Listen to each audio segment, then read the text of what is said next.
Spark by John J. Ratey and Erik. What is the main key to keeping your mind active and your mental faculties sharp? Exercise. That's the answer in this book. The authors go through the different studies about exercise and its effect on the brain, different stories about exercise programs that were implemented in different schools that started off having terrible test performances, and then these exercise programs came in and then they had much improved test scores.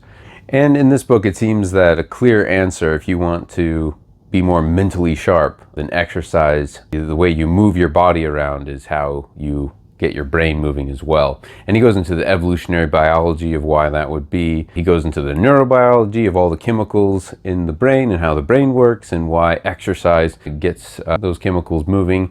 A third of this book is research, anecdotes, and evidence of this exercise mental acuity correlation. A third of this book kind of sounds like you're in a GNC store and they're explaining all the chemicals and how it affects your brain. That part got a little long for me. I tend to only catch some of the technical stuff and kind of brush off the rest because I'll just have to take his word for it.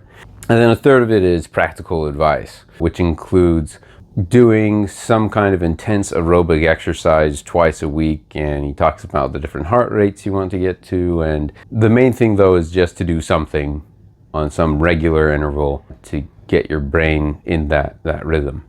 I thought it was interesting how he talks about exercise is better than drugs in a lot of ways, though he doesn't say that exercise can completely replace drugs in a lot of circumstances. But if you have a chemical imbalance in your brain, a lot of it can be fixed with exercise, and when that's applicable, it's preferable because when you're exercising, it's you putting in the effort. He talks about how you get a sense that you've earned the change of mindset, whereas if you just take a drug, you don't have that sense that you earned anything. You just took a drug. I have read a few other books that talk about the importance of exercise, and generally the idea that all the books keep getting to is the importance of exercise can't be overstated. So I'm not sure that it's true, but until I find a book that says to hold back on the exercising, I'm gonna take their word for it. I give this book 3.5 stars. If you have any recommendations, leave them in the comments below.